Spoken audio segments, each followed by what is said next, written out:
Hello, good evening. Welcome to ARS news channel.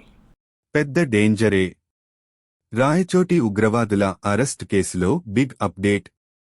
Annamayya జిల్లా రాయచోటిలో ఉగ్రవాదుల arrest వ్యవహారం తెలుగు రాష్ట్రాల్లోనే కాకుండా దేశవ్యాప్తంగా హాట్ టాపిక్గా మారింది. తమిళనాడు ఐబీ పోలీసులు అబూబకర్ సిద్దిఖీ, మహ్మద్ అలీ అనే ఇద్దరు ఉగ్రవాదులను రాయచోటిలో అరెస్టు చేశారు. ఈ వ్యవహారంపై కర్నూలు రేంజ్ డీఐజీ కోయ ప్రవీణ్ కీలక విషయాలను వెల్లడించారు. నిందితులిద్దరూ అల్ ఉమ్మా ఉగ్రవాదులని తెలిపారు. దేశంలోని 3 ప్రధాన నగరాల్లో పేలుళ్లకు కుట్ర పన్నినట్లు పేర్కొన్నారు. అలుమా అనేది దక్షిణ భారతదేశంలో అతిపెద్ద ఉగ్రవాద సంస్థ అని, ఐసిస్, అలుమా సంస్థలు ఒకే విధమైన ఆలోచనలతో పనిచేస్తాయని ఆయన అన్నారు. ప్రస్తుతం పోలీసులు ఈ కేసుకి సంబంధించి లోతుగా దర్యాప్తు చేస్తున్నామని ప్రవీణ్ వెల్లడించారు. తమిళనాడు పోలీసులు ఇచ్చిన సమాచారం ఆధారంగా దర్యాప్తు కొనసాగుతోందని డీఐజీ పేర్కొన్నారు.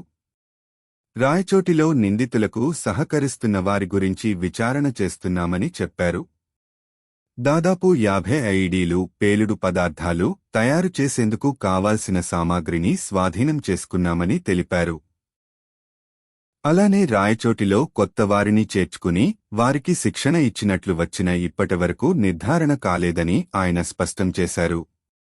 పేలుడు పదార్థాలు ఎక్కడి నుంచి వచ్చాయనే దానిపై విచారణ చేస్తున్నామని చెప్పారు. ఈ కేసుపై ఇంటెలిజెన్స్ ఏజెన్సీలు కూడా పనిచేస్తున్నాయన్నారు. ఉగ్రవాదుల కుటుంబ సభ్యులకు పేలుడు పదార్థాల గురించి తెలుసా లేదా అనే విషయంపై అనుమానాలు ఉన్నాయని డీఐజీ తెలిపారు. వారికి తెలిసే చేశారా లేదా అనేది విచారణలో తెలుస్తుందని ఆయన అన్నారు. సాంకేతిక నైపుణ్యం కలిగిన ఈ ఉగ్రవాదులు రాయచోటిలో స్థిరపడిన తర్వాత 2013 బెంగళూరు మల్లేశ్వరంలో జరిగిన పేలుళ్లలో వీరి ప్రమేయం ఉందని ఆయన చెప్పారు. నిందితుల నుంచి పేలుడు పదార్థాలతో పాటు ఫ్యూయల్ ఆయిల్ కలిపిన అమ్మోనియం నైట్రేట్, గన్ పౌడర్లు, దేశంలోని 3 ప్రధాన నగరాలు, రైల్వే నెట్వర్క్ల మ్యాప్లు దొరికాయని ఆయన వివరించారు. అబూబకర్ సిద్దిఖీ భార్య షేక్ సైరాభాను, మహ్మద్ అలీ భార్య షేక్ షమీంలపై కూడా కేసులు నమోదు చేసినట్టు వివరించారు. వారిని కోర్టులో హాజరుపరచగా న్యాయస్థానం 14 రోజుల రిమాండ్ విధించిందన్నారు. వారిని కడప కేంద్ర కారాగారానికి తరలించామని, కేసుకి సంబంధించి పోలీసులు అన్ని కోణాల్లో దర్యాప్తు చేస్తున్నట్టు స్పష్టం చేశారు. ఉగ్రముఖల కదలికలను గుర్తించిన తమిళనాడు యాంటీ టెర్రరిజం స్క్వాడ్ ఇటీవల 2 ఉగ్రవాదులను అరెస్టు చేసింది. వారిని అదుపులోకి తీసుకున్న తర్వాత నిందితుల ఇళ్లలో తమిళనాడు పోలీసులు సోదాలు నిర్వహించారు. పోలీసుల సోదాల్లో కీలక విషయాలు వెలుగులోకి వచ్చాయి. నిందితుల నివాసాల్లో భారీ పేలుళ్లకు ఉపయోగించే పేలుడు పదార్థాలు, డిటోనేటర్లు, వాకీటాకీలు, పేలుడుకు వాడే వైర్లు లభ్యమైనట్లు తెలుస్తుంది.